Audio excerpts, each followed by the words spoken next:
आप जिंदगी में किसी भी मसले का शिकार हैं तो उसका सिर्फ एक ही हल है, चेंज योर माइंड। आप यकीन करें कि आपके हर मसले का सिर्फ दुनिया में एक ही हल है कि यहां से अपने आप को तब्दील करना, आपका मसला हल हो जाएगा। एक बिजनेसमैन का बिजनेस जब नाकाम होता है ना, तो मेरे पास आ जाता है, कहता है जी, मैं कहता हूं ये रोने वाली कौन सी बात है इसके अंदर। एक बिजनेस है, फेल हो गया, एबिलिटी आपके पास है, ट्रेनिंग आपकी है, अगर आपको खरीदना आ गया है, बेचना आ गया है, तो कुछ भी कर लो, मसला ही कोई नहीं है। एक दुकान बंद हुई है ना जी, तो दूसरी खुल जाएगी। मसला हलवा जात की शॉप है, खुदा न खास्ता बंद हो जाएगी, मसला कोई नहीं है, क्योंकि आपको खरीदना आ गया हो, आपको बेचना आ गया हो। कोई भी काम कर लेंगे अगले दिन ठीक हो जाएगा। लिहाजा जितने बिजनेसमैन है दुनिया के अंदर, अगर वो वाकई उनको खरीदना आता है, बेचना आता है, उनका कोई भी बिजनेस फेल हो जाए, अगले दिन दोबारा मार्केट पे होते हैं, ठीक ठाक होते हैं, ठीक ठाक किस्म का ब्रांड चला लेते हैं, क्योंकि बेसिक तो उनको आ गया हुआ है। और अगर फर्ज करें कि आपको बेसिक नहीं आया हुआ, तो फिर आप जो अपना ब्रांड है, वालद का ब्रांड है, दादा का ब्रांड है, आप सिर्फ उस पर टिके हुए हैं। जिस दिन वो बंद होता है, आप कंप्लीटली सड़क पे आ जाते हैं। बहुत सारी फैमिलीज, बहुत सारे लोग होते हैं जो सड़क पे आ जाते हैं। सड़क पे इसलिए आ जाते हैं कि उनको खरीदना और बेचना नहीं आता। बाप ने दुकान बना दी, तो बाप ने वेंडर क्रिएट कर लिए जो चीज़ें खरीद देते थे, और आपने उसी वालद बेचारे ने आपके कुछ बायर फैमिलीज़ जो है ना, वो भी क्रिएट कर ले। आप वहाँ पे काउंटर पे बैठे, वो एक ऑटोमेशन का सिस्टम था, ऑटोमेटिक होता रहा, चलता रहा।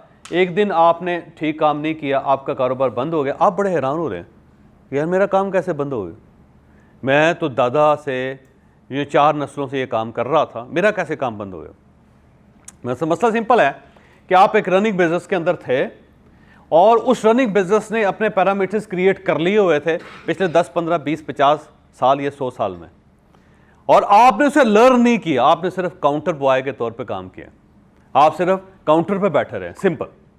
आपने उसको लर्न ही नहीं किया, और अगर आप उसको लर्न कर लेते होते तो आपका बिजनेस चलता रहता।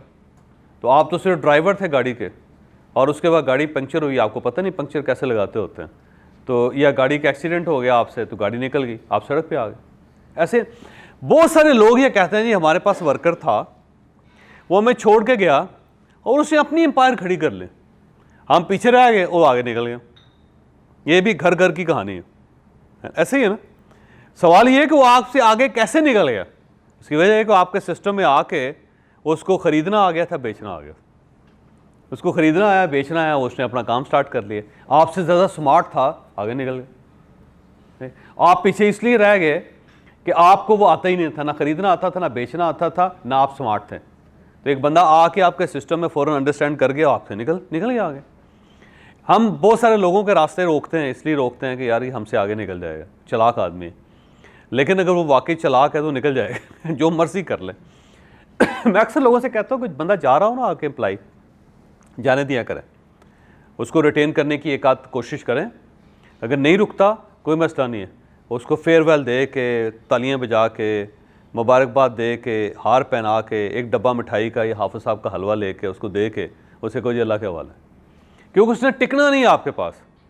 और जितना आप रिटेन करने की कोशिश करेंगे, जितना उसको बुरा भला कहेंगे, आपके उसके साथ रिलेशन ख़राब हों। तो अब वो क्योंकि आपसे बेहतर है, बेहतर जगह पे जा रहा है, तो उसके साथ रिलेशन तो बेहतर करें, कल को वो आपके लिए फ़ायदेमंद होगा, आपको अपना उस्ताद समझेगा। तो जाने वाले आदमी, मैं अक्सर कहता हूँ, जाने वालों को रास्ता देते होते हैं, उनके तरले मिन्नतें नहीं करते होते हैं, उनको जाने दें। रास्ते देते होते, वास्ते नहीं देते होते कि अल्लाह का वास्ता रोक जाए। जाने वाले को जाने देते होते हैं।